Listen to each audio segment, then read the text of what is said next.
오늘 하나님께서 우리에게 주시는 말씀은 시편 58편 1절에서 11절입니다.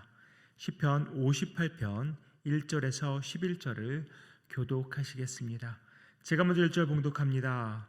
통치자들아 너희가 정의를 말해야 하거늘 어찌 잠잠하냐. 인자들아 너희가 올바르게 판결해야 하거늘 어찌 잠잠하냐. 아직도 너희가 중심의 악을 행하며 땅에서 너희 손으로 폭력을 달아주는도다. 악인은 모태에서부터 멀어졌으며 남에서부터 곁길로 나아가 거짓을 말하는도다. 그들의 독은 뱀의 독 같으며 그들의 귀를 막은 귀머거리 독사 같으니 술사에 홀리는 소리도 듣지 않고 능숙한 술객의 요술도 따르지 아니하는 독사로다. 하나님이여 그들의 입에서 이를 꺾으소서. 여호와여 젊은 사자의 어금니를 꺾어내시며 그들이 급히 흐르는 물같이 사라지게 하시며 겨누는 화살이 꺾임 같게 하시며 소멸하여 가는 달팽이 같게 하시며 만삭되지 못하여 출생한 아이가 햇빛을 보지 못함 같게 하소서. 가시나무 불이 가마를 뜨겁게 하기 전에 생나무든지 불붙는 나무든지 강한 바람으로 휩쓸려 가게 하소서. 의인이 악인의 보복당함을 보고 기뻐하며 그의 발을 악인의 피에 쓰으리로다. 같이 읽습니다. 그때에 사람의 말이 진실로 의인에게 갚음이 있고 진실로 땅에서 심판하시는 하나님이 계시다 하리로다. 아멘. 우리가 함께 읽은 시편 58편도 어제 시편 57편처럼 다윗의 믹담 시이고 또 인도자를 따라 알다셋에 맞춘 노래입니다. 그러나 57편처럼 그 시가 언제 어떤 배경으로 적혔는지가 이 시에는 나타나 있지 않습니다. 그래서 사실 학자들은 이 시가 언제 적혀 있는지도 제대로 파악하지 못한다고 말합니다. 배경과 이 시의 저작 시기를 알 수 없지만 또 장르적으로는 회중의 탄식시로 분류될 수 있습니다. 그런데 또 일반적인 탄식시와는 달리 보통 탄식시는 하나님께 드리는 탄식으로 시작하는데 이 시는 특별히 악한 지도자들을 향한 선지자적 어떤 심판의 연설로 시작하고 있습니다. 어떻게 시작하는지 1절과 2절 세 번역으로 읽어드립니다. 너희 통치자들아 너희가 정말 정의를 말하느냐. 너희가 공정하게 사람을 재판하느냐. 그렇지 않구나. 너희가 마음으로는 불의를 꾸미고 손으로는 이 땅에서 폭력을 일삼고 있구나. 통치자들은 하나님께 권위를 위임받았기 때문에 공의와 정의로 다스릴 책임과 의무가 있습니다. 그런데 1절과 2절에 드러난 통치자들은 정의를 말하지도 않고 또 공정하게 재판하지도 않습니다. 오히려 불의를 따르고 폭력을 일삼고 있습니다.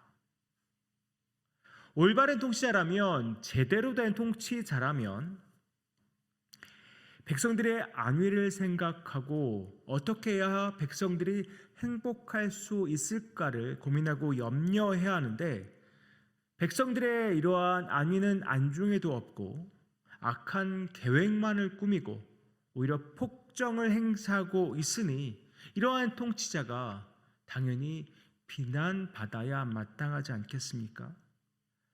그들이 비난받아야 마땅한 이유가 3절부터 5절에서 드러나는데요. 이 통치자들이 상황과 환경에 의해서 어쩔 수 없이 그렇게 변한 것이 아니라는 것입니다. 모태에서부터 멀어졌고 나면서부터 곁길로 가며 거짓말을 했다는 것입니다. 이 모든 악한 행동이 통치자들 스스로 의지적으로 선택하고 행했다는 것입니다. 더 큰 문제는 4절과 5절입니다. 그들은 독을 품은 독사와 같은데 귀를 막고서 아무것도 듣지 않는 마치 귀머거리 독사와 같다고 말합니다. 술사의 그 홀리는 소리도 능숙한 술객의 요술도 따르지 않습니다. 우리가 아라비아 영화나 만화 같은 것을 보면 어떤 술사가 피리를 불면 호리병에서 뱀이 나와서 막 춤을 추는, 아니면 어떤 바구니에서 뱀이 나와서 춤을 추는 것을 보게 됩니다. 그런데 이 독사는 아무리 술객이 피리를 불고 요술을 해도 그 말을 듣지 않는다는 것입니다. 이것이 무엇을 말합니까? 이 악한 통치자들은 제멋대로 계획하면서 악을 행한다는 겁니다. 심지어 사람들의 조언도 듣지 않습니다. 더 나아가서 하나님의 음성과 지시에도 귀를 기울이지 않는다는 것입니다. 그 모든 것을 무시한 채 자기 마음대로 생각하고 계획하고 행동한다는 것입니다. 그러기에 이 통치자들은 비난받아 마땅한 것입니다. 시인은 이렇게 악한 통치자들을 향해서 하나님의 심판을 간구하고 있습니다. 그것이 바로 6절에서 9절까지의 말씀입니다. 먼저 그들의 입에서 이를 꺾어달라고 말합니다. 마치 젊은 사자의 어금니를 꺾어내듯이 그들의 이를 꺾어달라고 하나님께 간구하고 있습니다.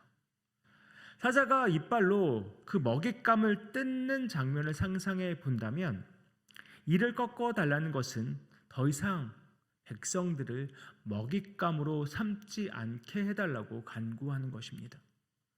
또한 급히 흐르는 물처럼 사라지게 해달라고 간구합니다. 그들의 계획이 허사로 돌아가도록, 그들이 더 이상 폭력을 행사할 수 없도록 해달라고 간구하고 있습니다. 그리고 겨누는 화살이 꺾임 같게 해달라고 간구합니다.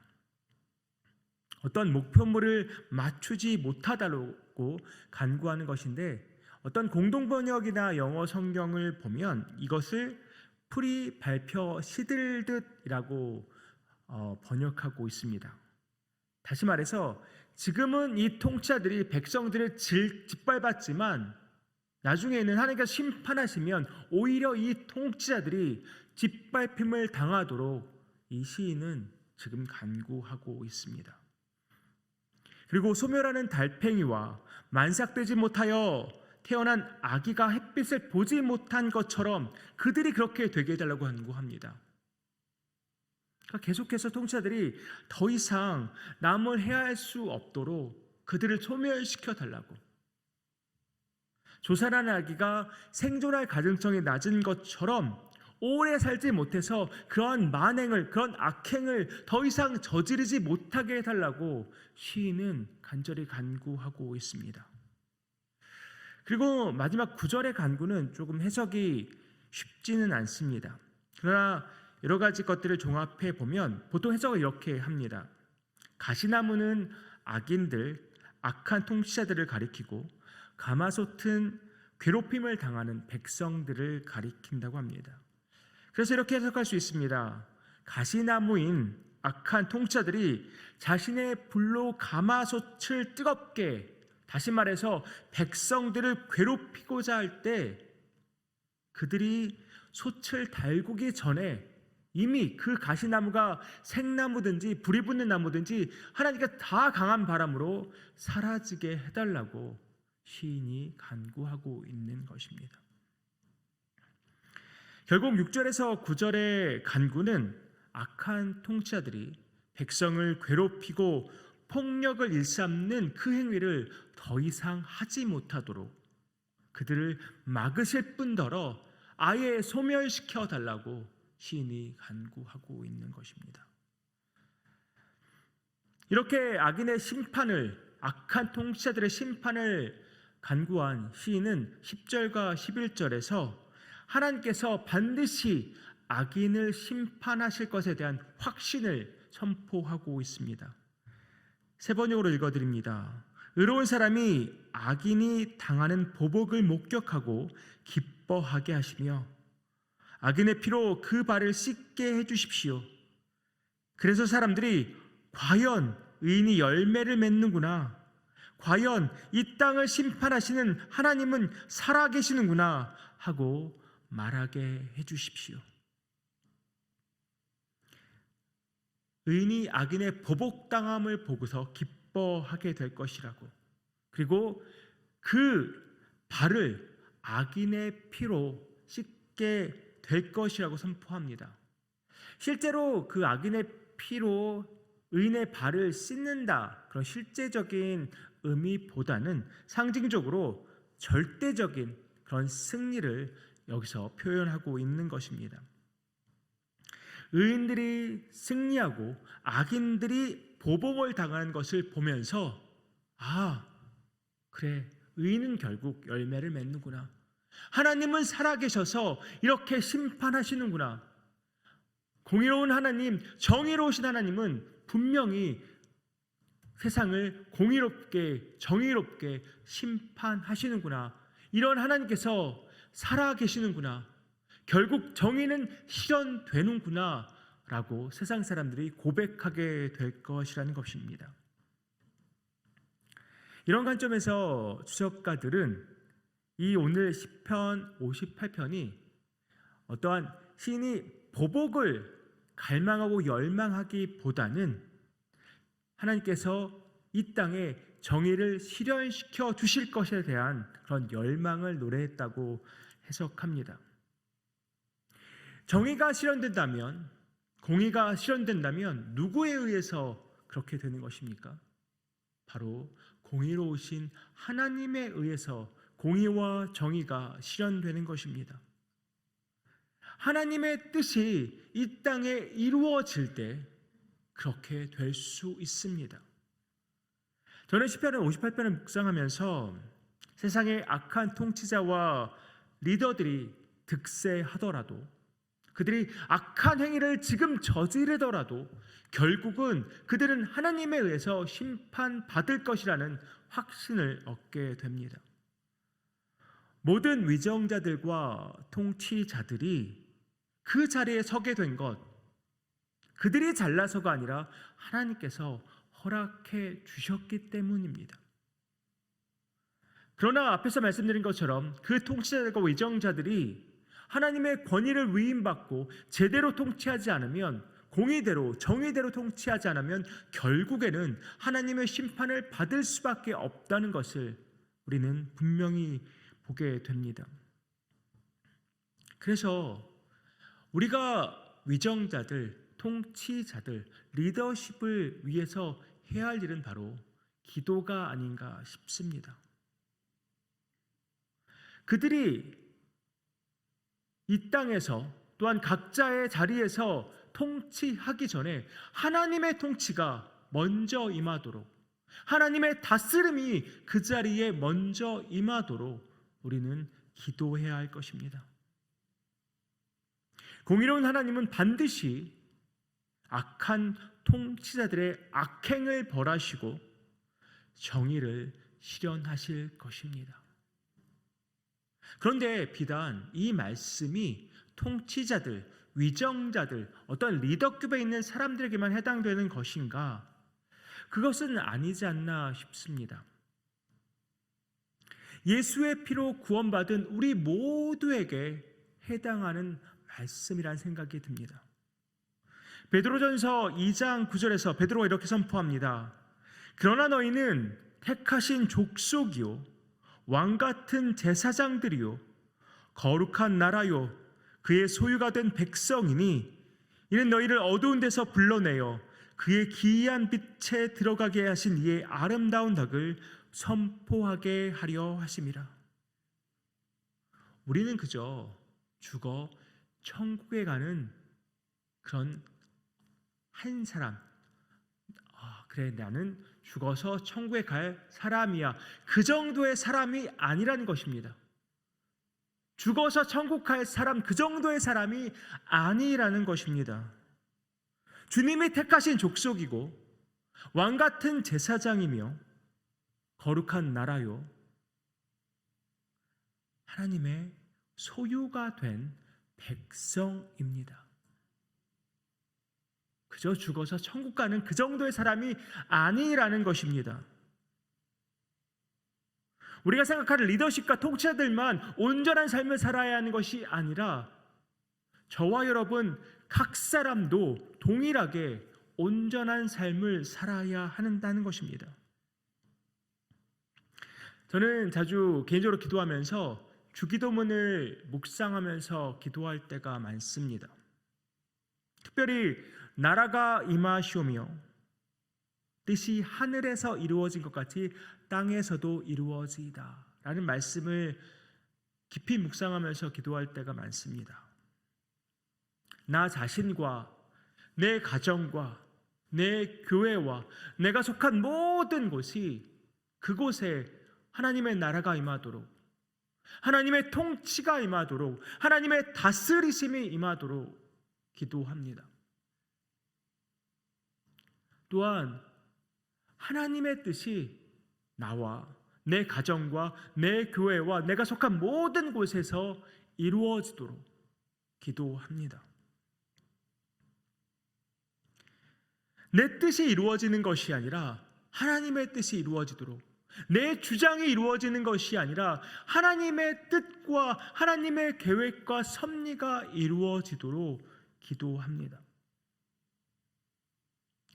사랑하는 성도님들, 저와 여러분의 삶에 하나님의 통치가 온전히 임하고 있습니까? 혹시 우리 스스로 하나님의 통치와 다스리심을 막고 있는 것은 아닙니까? 하나님의 뜻보다 내 뜻이 이루어지기를 간절히 바라면서 그것을 위해서 총력을 기울이고 살아가고 있지는 않습니까? 악한 본성을 갖고 태어난 우리, 그리스도의 피로 구원받아 의로운 사람이 되었지만 여전히 우리 안에는 죄성이 남아 있습니다. 주님이 다시 오시는 그날까지 우리는 이 죄성과 계속해서 싸우며 살아갈 수밖에 없습니다. 그래서 순간순간 하나님께 불순종하면서 살아갑니다. 그러기에 내 안에 하나님의 나라가 온전히 임해야 합니다. 내 안에 하나님의 통치와 다스리심이 온전히 임해야 합니다. 내 뜻이 이루어지는 것이 아니라 하나님의 뜻이 내 삶에 이루어지도록 우리는 간절히 간구하면서 살아가야 합니다. 오늘 하루도 내가 왕이 되어서 살아가는 삶이 아니라 하나님이 내 삶의 왕이 되셔서 나를 다스리시고 나의 모든 삶을 통치하셔서 온전히 주님의 뜻이 내 삶에 이루어지도록 나의 모든 주재권을 내어드리는 그런 귀한 삶 살아가는 저와 여러분 되기를 간절히 소망합니다. 기도하겠습니다. 아버지 하나님, 공의로우신 하나님, 정의로우신 하나님, 주의 나라가 이곳에 편만히 임하길 원합니다. 악한 통치자들이 득세하며 그들이 폭정을 일삼을지라도 하나님께서 결국에는 그들을 심판하실 것을 우리가 보고 믿고 선포합니다. 또 나아가 우리의 삶을 돌아봅니다. 나의 왕은 내 자신이 아니라 하나님이신데 내가 왕 되어서 살아간 나의 모든 삶을 되돌아보며 회개합니다. 주님 앞에 납작 엎드려서 모든 것을 주님께 올려드리오니 주님, 나를 다스려 주시옵소서. 내 생각과 말과 모든 행동을 다스려 주시옵소서. 내 삶 속에서 내 뜻이 이루어지는 것이 아니라 오직 아버지 하나님의 뜻이 이루어지기를 원합니다. 주님, 그렇게 역사하여 주시옵소서. 이 모든 말씀 예수님의 이름으로 기도하옵나이다. 아멘.